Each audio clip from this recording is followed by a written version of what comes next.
Welcome. I'm happy to be here tonight to talk to you about the comprehensive health and physical education standards that were put out by the state of New Jersey back in 2020. And as we go through the presentation, I'll give you a glimpse at the standards and how they were written, but then also how we're going to apply those standards in Mahwah.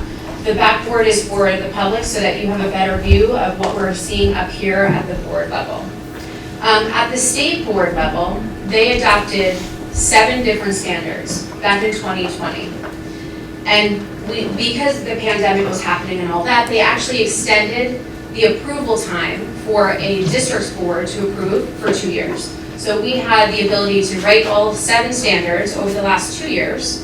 And then once the board approves those standards, they would go into effect. But we have until September 2022 in order to have that happen. If you look at the times or the dates next to each standard, you're going to see other dates in there. So the first one, it says Visual and Performing Arts. It says 2021. Those standards, that curricula was written last summer and approved by our board here last September. Where you see it's mixed, 2021/22, for example, the Comprehensive Health and PE standards, we wrote 6 through 8 last summer, and they were approved in September. We currently were writing K through 5, and then 9-12 this summer. So that's why you see those 2 dates. When the state looks to write curriculum and organize who's involved, we really wanted to give you insight into who was involved for all 7 standards, but then really narrow it down for the CHPE, which we're going to go into what that acronym is in the next slide. But there were over 100 districts that were involved in writing the standards at the state level. And you'll see there was public, charter schools, non-public schools, elementary, middle, and high school. There were staff from higher education. There were military, business people involved, people from the health field. And we run the gamut of communities. So they really look to see who in what community could come together to get a wide range of support while writing the standards. If you look at the bottom there, it says that there was a 5-month period for open comment. So what the state board does is they write the standards, and then there's an open period where public can actually come and give comment and have question and answer. So for the New Jersey Student Learning Standards for CHPE, there was a 5-month period for that. For this presentation, we really wanted to, as Dr. Terrell said, offer a look into what our curriculum will look like in its entirety for the new standards that we're coming up. So we're going to focus on the new performance standards that were added, although there are many performance standards that still exist, right? So as we go through this, we're really focusing on the new ones, and then we're going to show you how that will parlay into a lesson in the classroom. And when you look at the bottom, this is really, really important for us to learn. I'll talk about now, and for the community to hear. We encourage you to follow up as a family and discuss what we're talking about in school so that you can really be partners with us in your child's education, especially with the health standards. There's a lot of information on the slide, so I'm going to give you a minute just to read through.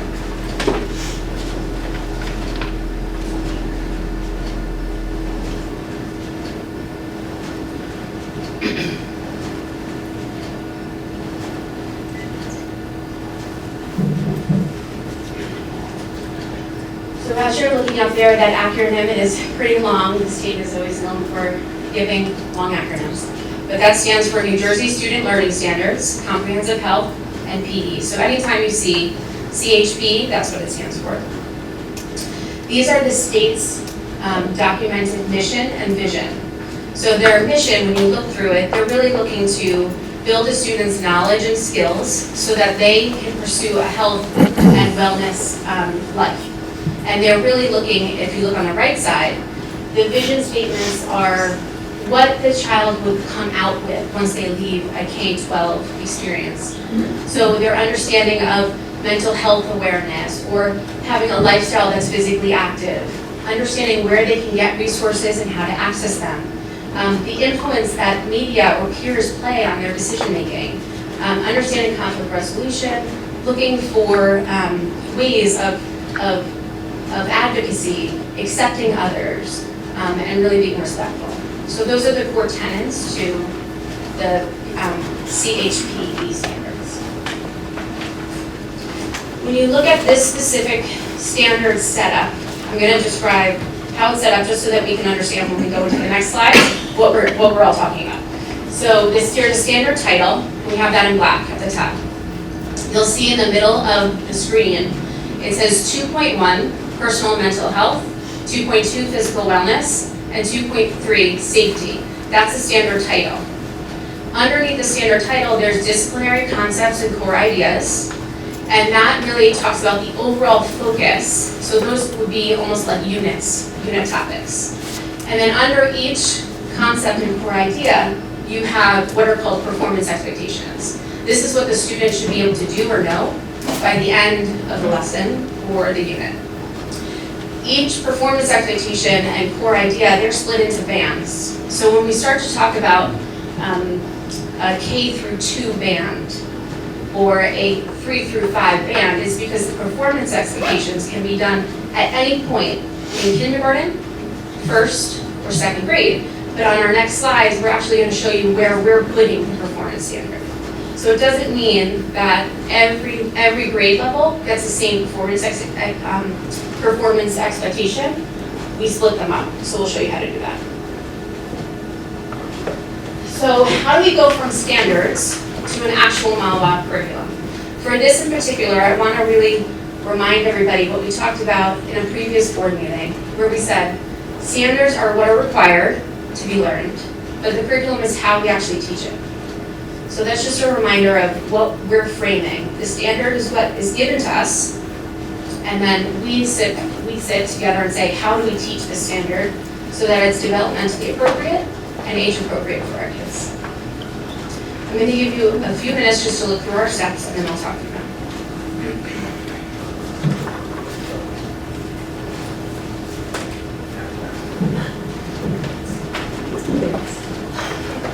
So curriculum writers are approved and they're assigned. Curriculum writers are content teachers that have been trained in the content that we're writing in. And then we also have administrators that oversee content writing.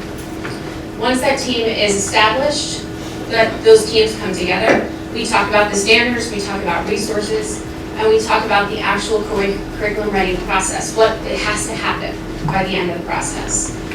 For this particular standard set, we did a crosswalk. We compared old standards to new standards. We do side by side.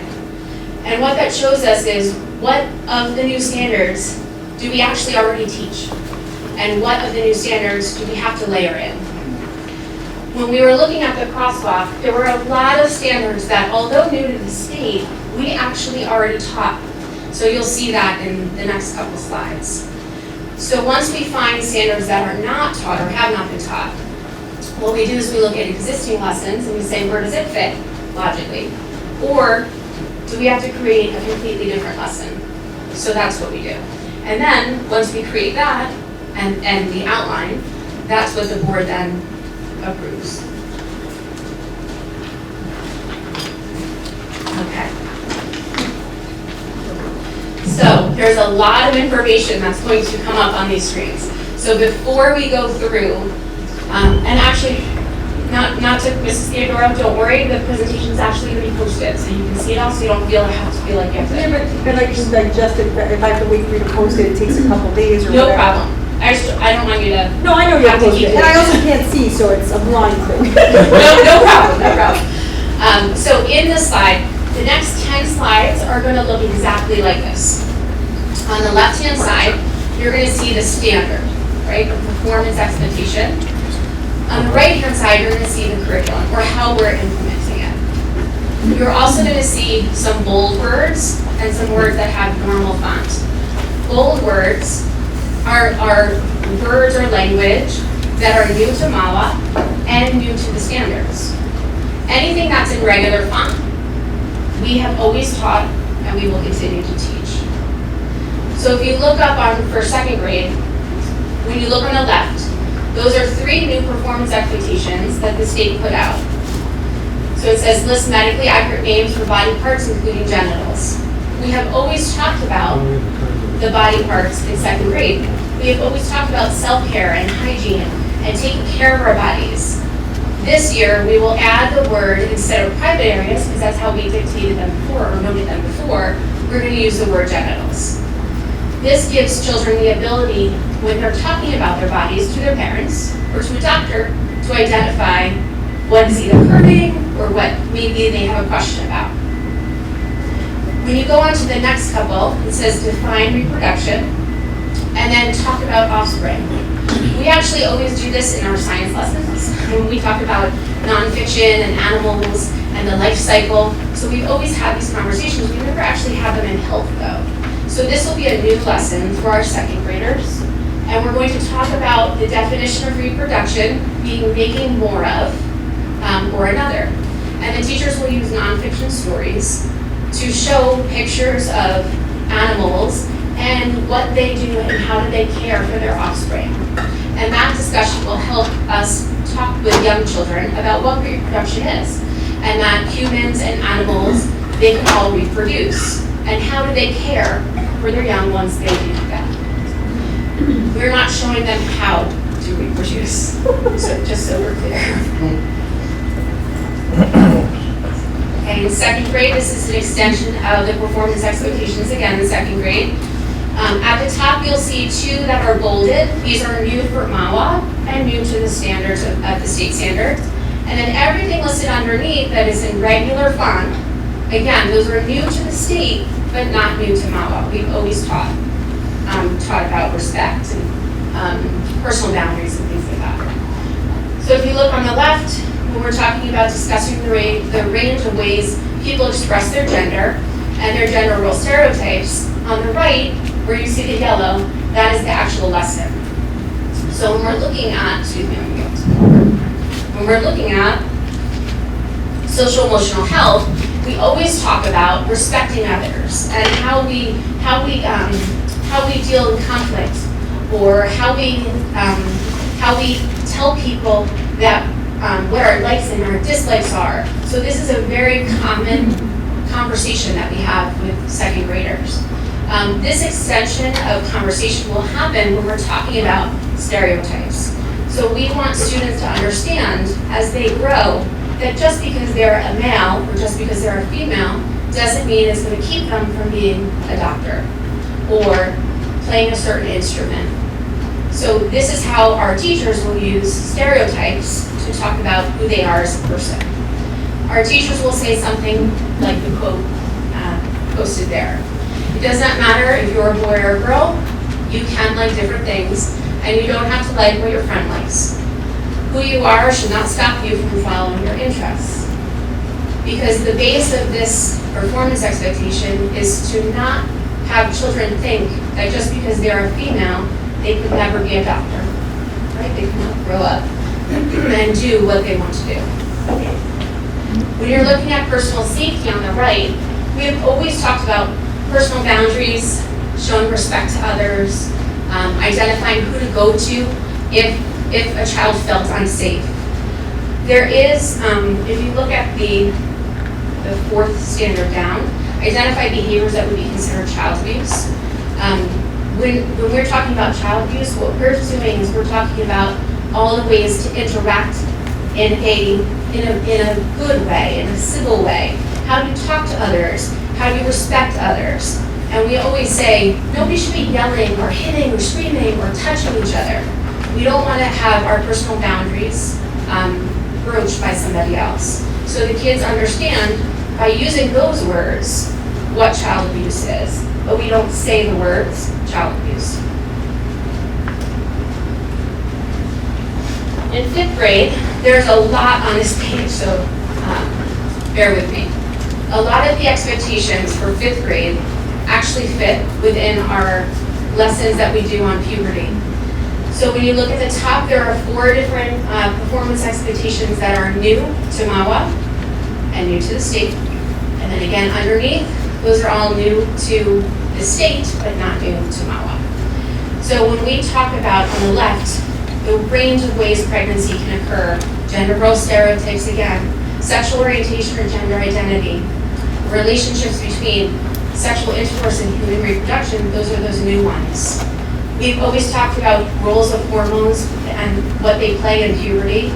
We've always talked about physical and social and emotional changes with students. We've always talked about treating others with dignity and respect. On the right, I want to talk to you a little bit about how this lesson will change. So if you had a fifth grader before, what may be different for your upcoming fifth grader, that's what this would look like. We used to do one day of puberty lesson. And we send home a specific letter to families so that they're able to view the two videos that are there, that are linked there. And those two videos help boys and girls understand the changes their bodies go through, physically and emotionally. And they talk about how to care for their bodies. In this lesson, in the puberty lesson, day 1, boys and girls are separate. So boys are in one room and girls are in another room.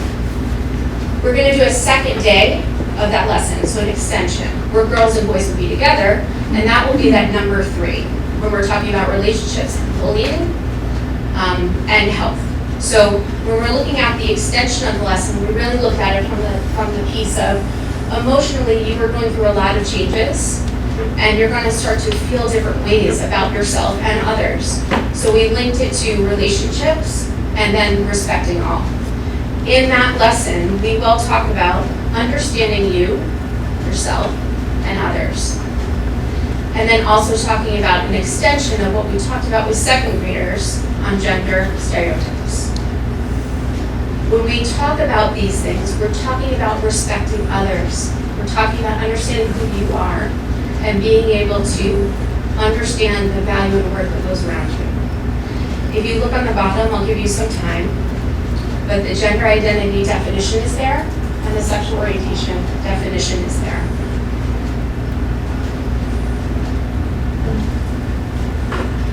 Those come from the state, or is that your interpretation based on what came from the state? So you'll see that gender identity, the definition will start to change. So by 8th grade, we provide the state-guided definition for gender identity.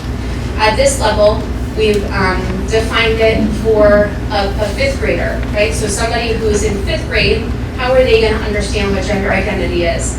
It's really about who they understand themselves to be. And sexual orientation is who you love, who you marry, right? So that's how we change the language so that we can take the state definition and make it more for the age level where it's appropriate. Dr. Davina, can I just interrupt for one quick second? I know that this is just going to get meatier and meatier, and I think people are going to have questions from the audience, but if we could keep those questions till the end, I think that would be helpful. Now, I know Dr. Bavino was talking to you directly, Ms. Theodoro, before, so perhaps that suggested we could do that, but let's just keep questions to the end if we could. It was just a simple clarification. I know, I'm just clarifying. Thank you. So I'd like to also point out at the bottom where we're talking about the standard actually says, you know, the relationship between sexual intercourse and human reproduction. In the videos do discuss human reproduction, fertilization, right? So that there's a sperm and an egg that has to come together in order for fertilization to happen. We don't use the word sexual intercourse or describe what sexual intercourse is in 5th grade. Through the video and then follow-up discussion, students understand that there has to be an egg and a sperm involved in fertilization. But again, we do not say the word sexual intercourse. One of the standards asked you at the top, or asked us at the top, to list the range of ways that pregnancy can occur. In 5th grade, we are using the statement below, where it says, there is natural fertilization, and there are ways that doctors can help with fertilization. This is one place that you'll see over and over again that we're asking families to follow up on this conversation. We're meeting the standard by saying there are other ways to do that, but we're really we're looking for your partnership in being able to talk to your kids about how those other ways occur. I also want to point out before we move on, there are things that have a strike through in them. So at the top it says IVF and surrogacy, and then in the middle you'll see romantic and sexual feelings and masturbation. those were in parentheses. So when the state put out their standards, you have to follow the standard as written. Anything in parentheses were suggestions. So there were examples to curriculum writers to say this is something you could go over.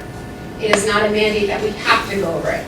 We have chosen to have the statement about fertilization to cover the IVF and surrogacy conversation. And then we are not covering romantic or sexual feelings or masturbation in 5th grade.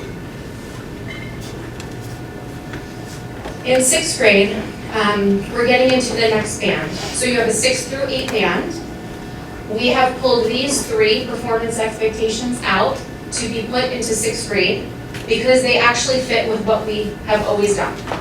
So the 3 on the left, they're not bold because they are not new to us. They may be new to the state, but not new to us. So we have always talked about communication skills, healthy and unhealthy relationships in 6th grade, and the differences between a friendship or a romantic relationship, which at the time we always called dating, right? Somebody you would date. So we will continue to do that during our health units on social health. We will talk about puberty changes, we will talk about mood swings and sensitivity and changes in friendships, but we will also talk about communicating boundaries, right? How do you say, I just need a minute, right? I just need some time. And navigating peer pressure, this is a larger piece as we get older with older kids and understanding how to navigate peer pressure. Dr. Bidino, you may want to note for the audience that this 6th grade to the 8th grade is already in place and was delivered to our students last year. Yes, thank you very much, Mr. Gallo. That is correct. So 6th through 8th grade, on these slides, we felt it very important to give you the entire gamut, right, from K through 12, but 6 through 8 has been approved already. In 7th grade, there's a lot of information here, so I'm going to take some time to go through this. On the left-hand side, you're going to see words such as consent or state and federal law, sex trafficking, community resources, harassment, abuse. These are all words that can be somewhat jarring to families, and I completely understand that. And I think it's really important that we look at how we're implementing these words, right, from the expectations in our classrooms. We have always talked about sexting and internet safety. What we did was we felt this was the best place to layer in information about trafficking. So you'll see that there's a unit, a couple of days of lessons on consent, where we're going to talk about what consent is and empowering the students to have voice, empowering them to understand when they can walk away from situations and when they stay. The trafficking piece, I want to really bring your attention to some information that's given to us, because when I saw this too, I was like, I don't know, right? This is a lot for a 7th grader. But then I looked into the why. A 12-year-old is the most targeted age group for sex trafficking, and they also are the most victimized age group at age 12, and that is our middle school students. So when we talk about sex trafficking, what we're talking about is really, when we talk about with our 2nd graders, stranger danger, right? You've heard that sound, that statement before. Online, there are strangers. They may pretend to be your friends. They may pretend that they're going to give you something, or give you a modeling career, or give you a free app, but they are strangers. And these are all ways that traffickers lure in our students. And really, when you look at a lot of these standards, it's just about giving kids information so that they're safe. So when we talk about safe internet use and sexting, we will add in a conversation about there are strangers, and strangers online use many different ways for you to engage with them. So we want you to be aware so that you're safe. When you look down at the green pieces, we're going to talk about minors accessing healthcare. So the standards look for us to understand what that is for our students. And then eliminating risk of pregnancy and STIs, and then information about STIs. This has actually been a standard for us for a while. It's been a unit or a couple lessons for us at the 7th grade level. We talk about communicable and non-communicable diseases, and we talk about, the students actually will do a research project where they pick one and then present it to their friends, to the class, so they can learn about how to protect themselves and what to look for. We are going to add to this conversation about the consent for age for healthcare, and then we will also add a statement that if a child needs more information that we can't give them, to please go to their families and to their doctors. If you look at the top before I leave this page, in 7th grade on up, there will be conversations about pregnancy, intercourse, consent, contraceptives, and we want to stress in Mahwah, we always talk to children first about abstinence. So even though the standards are requiring us to talk about contraceptives at a younger level, which we're going to talk about, it's in 8th grade, we really want the public and the board to understand our first conversation with them is about abstinence. The 8th grade is the top of the band. So when we looked at all the performance expectations that could be included in 6 through 8, a lot of them do fall within our 8th grade units. The first one is on human reproductive systems. We have always taught this lesson. It follows the next step from our 5th grade lesson, when we're talking about puberty and reproduction. We use a Khan Academy video. It's scientifically based and it's very straightforward, where students are learning about the body parts and how fertilization happens. Again, the sperm and the egg need to meet in order for fertilization to happen. At the next step down, we are talking about differentiation between gender identity, gender expression, and sexual orientation, and providing or promoting a school that has dignity and respect for all. We've actually always covered in 8th grade understanding identity and sexual orientation. We did not go into expression before, and now we do. So when we talk about promoting dignity and respect for all, and when we're talking about identifying who the child is that's sitting in that classroom, we are talking about the identity of that child. So we like to think of it, the identity is what is in their head, what they feel they are, right? Their sexual orientation is, you always do this, we laugh, it's who you love, it's your heart, it's who you love. And your gender expression is what you show others on the outside. We will use the definitions that are listed there, and I'll give you some time to read those.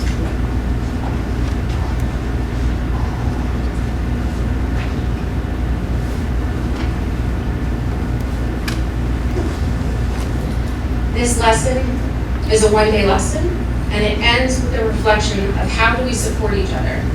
Everyone in this room is going to be different. Everyone's going to love different people. How do we support each other?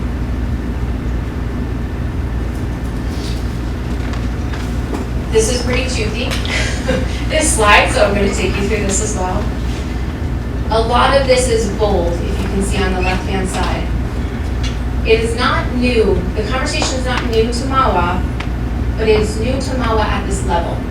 So we have always had these conversations about pregnancy or stages of pregnancy, contraception methods, safer sex methods, at our 9th grade and up level. We will now have these conversations in 8th grade. It is the top of the band. It is the last point within the band that we can have these conversations. So that's why they are here. So on the left in yellow, that indicates on the right in yellow what that lesson would look like. The lesson is going to be on contraception and pregnancy. We are going to pull from our STI conversation in 7th grade and remind students about the fertilization process, reducing risk of pregnancy, and STIs. Again, we always start with a conversation about abstinence, and when we're talking about short and long-term contraceptive methods with children, we are going to say that long-term methods of contraception are abstinence, and short-term methods are the use of condoms. We are not showing students how to put a condom on, but we are talking about it as a barrier method. It also reduces the option for transferring of STIs. Students are given the definition of the 3 types of sex. And this is so that students understand that all three can transmit disease, STI transmission, and that one method can produce fertilization. In the green, when we're talking on the left, pregnancy options that include parenting, abortion, and adoption. If you see, that standard is actually split in half. So we're going to talk about pregnancy testing and signs of pregnancy when we're talking about contraception and pregnancy. We're going to talk about pregnancy options, including parenting, abortion, and adoption, when we're talking about the financial and social implications of pregnancy. So in this new lesson, students will talk about what their lives are right now. What do they love doing socially right now? That might have to change, or might change for someone that became pregnant. And we're going to do a Price is Right game show, if you will, to talk about the prices of baby products and things like that. We're going to talk about students' future goals. What would change if a pregnancy occurred for you? So that the students understand the financial implications of what pregnancy would be. Teachers will highlight that some people choose to keep their babies, some choose adoption and use the safe haven law. There are other options available to women to medically end a pregnancy, and they should speak to their families and medical professionals about these options. We're not going to go into abortion and what it is, but we will use the term medically end pregnancy so that children know that that option is there for pregnant women. And we'll ask them if they need more information to talk to either their doctor or their families. We're going to move on to ninth grade, which is the 9th through 12th grade band. In 9th grade, a lot of what happens in our high school, you're going to see are things that we've always covered. But we really look to see how we could layer in some of the performance expectations that were expected of us. So the first couple talk about milestones and fetal development and the impact that pregnancy can have to have a healthy baby. So what can a pregnant woman do to have a healthy baby? And then we also talk about trusted adults and finding help and support. Underneath in the green, we talk about personal and societal factors that can influence decisions, emotional, social, and physical effects of teen pregnancy, and then also the skills of effective parenting. That's new for us. We never really talked about the effectiveness of parenting skills or what those look like, so we're going to add them in. On the right-hand side, these are 2 lessons. At the high school level, these take a little longer than a day. Okay? At the younger level, at the K through 5 level, these lessons may take a half a period or one class period. Middle school, you'll range anywhere from 1 day to 2 to 3 days. And at the high school, you're going to have more conversations and more in-depth conversations, so that takes longer. So that will be anywhere from 2 days to a full week on a certain topic. And you'll see the actual language change. So here, you'll see analyze versus define, right? You'll see words like that. So students in their reproductive system and pregnancy conversations will talk about pregnancy, the cost of teen pregnancies or the cost of pregnancies alone, and then the stages of pregnancy will be added. And they'll also talk about what mothers can do to that affect healthy babies, so such as proper nutrition and regular prenatal care. On the parenting lessons, we're going to talk about teen pregnancy again, the benefits of abstinence, but then we're also going to talk about what positive strategies effective parents employ.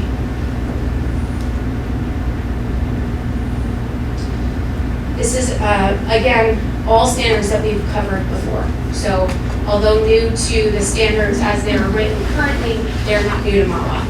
We have always talked about the advantages and disadvantages of contraceptive methods as a disease prevention method.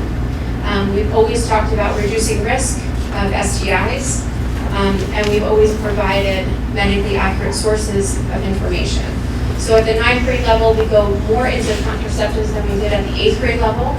We talk about hormonal and barrier methods. So you'll see information there about the pill, male and female condoms, the patch, the IUD.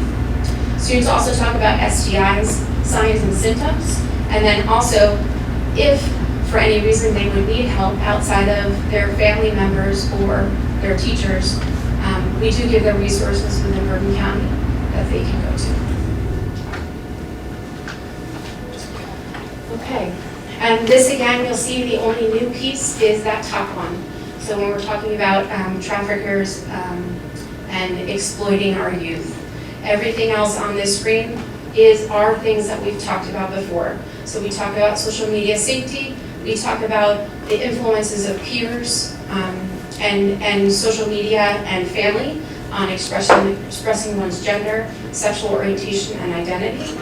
And we always talk about and have programs that promote dignity and worth and value for the individual. On the right-hand side, when we're talking about sex trafficking, we layer this into our cyberbullying, sex trafficking, and sexting lessons, again, similar to our middle school. So while we're talking about internet safety, this is a great opportunity for us to talk about all the ways our youth can be, as they use, manipulated into thinking that they're talking to a friend. We have a sexuality unit that covers conversations on sexuality, talking about sexual orientation, gender identity, and expression. We really talk about, at this level too, again, when we're talking about things, we're saying analyze, discuss. It takes a longer time to go through with students.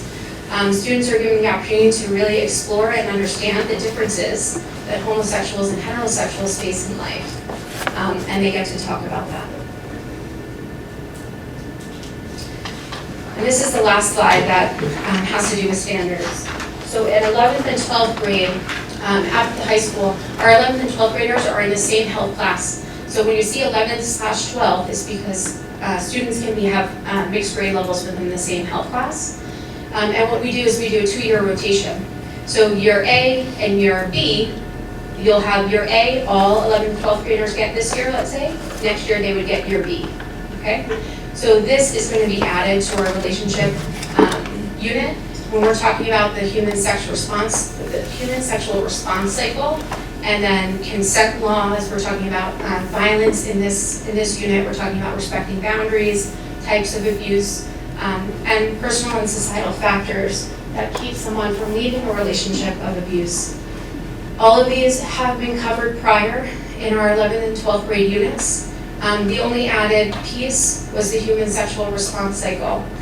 And we felt that while we're talking about consent and boundaries, students get to talk about red flag relationships, they get to role play, and they get to understand what a good relationship is, a healthy relationship, and what a not so healthy relationship is. And then with the human sexual response cycle, we're going to relate it to the fact that this could be a factor for not leaving a relationship that you probably should be leaving.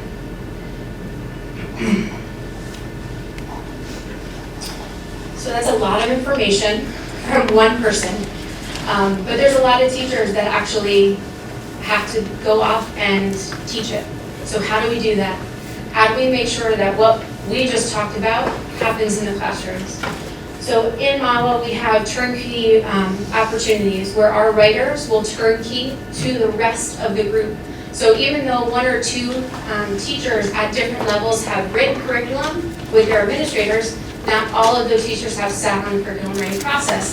So we give them the opportunity in the beginning of the year to talk about what was done. They'll do a crosswalk of the standards, and they'll start to talk about how the curriculum writers have layered in conversations to previously done lessons, or the idea that we need to now create this new lesson together, or here there is a lesson. So that brings us to that second bullet there.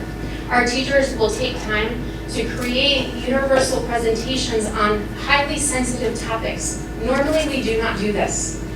In curriculum writing, we have the autonomy with teachers, we give the teachers the autonomy to create their own lessons based off who's sitting in front of them. Because every class can start with the same lesson, but depending on what the children need that are in front of you, you may do something different the next day to differentiate that content. With highly sensitive topics like this, we are going to make sure that we're using the same language and vocabulary, that we talk about the progression so that If we're starting with pregnancy, we're all starting with pregnancy. If we're starting with nutrition, we're all starting with nutrition. And also the same resources and videos will be used. So the 3 videos that I've posted or I've linked in this presentation, those 3 videos will be used. This is how we ensure that happens. So when we do our cross conversations, and then our teachers are able to make slide decks or presentations that are then approved. And then we'll be doing this year, as we did last year, our administrators always do it, but we also will do check-ins throughout the year to make sure that our teachers are comfortable. And they have the resources they need, and they have the time to talk through with colleagues how to have conversations with students. These are organizations listed on the DOE website. If anybody wanted to have more information, these are great resources. I will say at this point, we have not used a curriculum, we have not bought a curriculum, we did not take a curriculum from anywhere. We use our own resources that are from the CDC or the American Pediatrics Association, and we use those to create our own curriculum. We did not purchase one. So how will the community find out about our health and PE curriculum? So tonight was the first time ever we've done a curriculum presentation, so I appreciate you staying with me. It was a long one. For this health curriculum, you will get a letter from our office here, from me, with this presentation in it. It will also have the voiceover so that you can listen and hear me as we're going through the slides, so that you'll be able to, and the community will be able to go through it. In that letter, there will also be an opportunity for you to write back to me or ask me questions or come talk to me if you'd like about what will happen for September. At the end of August, you're also going to receive a letter. It'll be posted in the parent portal for every single grade band, K through 2, 3 through 5, 6, 8, 9, 12. There will be a detailed outline of the units, even beyond what we went over tonight. So remember, these are the newly added standards, but there's a whole slew of other standards that have to be covered in health and PE. So you'll have a detailed outline of all of the health units with different topics that would be covered, and it'll have information on who you can contact if you have questions about specific lessons. We wanted to give every parent the opportunity to look at the units and look at the topics so that they will be able to understand what their child was going to receive and then be able to have time to ask questions. If you do have questions, you can always contact me. You can always write me an email. I will call you. I will write you back or set up a meeting with you. Once September starts, this letter will direct you to your health teacher, because they're going to know your child, and they're going to know how they're going to teach your child and what resources they're using. The administrator of the building is also a great contact for you. And then how can you support the school and health teachers? As we started this presentation, we think that health education is a joint effort. We need your support in order to be able to have conversations. Once there are things introduced in school, have conversations at home and be able to talk with your child about what they learned. If you'd like to opt out of any topic, unit, lesson, you can do that. Obviously, we respect the decision of families to make that choice for your child and for your children. And we certainly will support you in that. This is how you would do that. You would write a letter. So once you receive the letter, it's going to be around the 22nd in the parent portal. Once you receive that letter and you see the different units and the different topics that are going to be covered, you would write a letter to the building administrator saying, I'm not comfortable with, and then list the topics you're not comfortable with. That building administrator will call you to confirm your wishes and to go over the amount of days that would be and how many lessons that would be. A majority of them, like I said before, would be 1 or 2 days. At the upper level, it may be up to 5 days. Once a child is going to have an opt-out option, that child will then have other materials given to them, self-paced materials, on another health topic, so such as nutrition or safety. And that child, depending on the age level and what school they're in, will be at an alternate location within that school with an adult present. At the bottom there is a legislation that gives parents the right to opt out of health education. So we wanted you to have that as well. We really look forward to working with you. I know this was a lot of content and a lot of information, so if you have any questions, I can certainly help to answer those or get you the answers you need. I do want to take this opportunity to thank all of the administrators and the curriculum writers.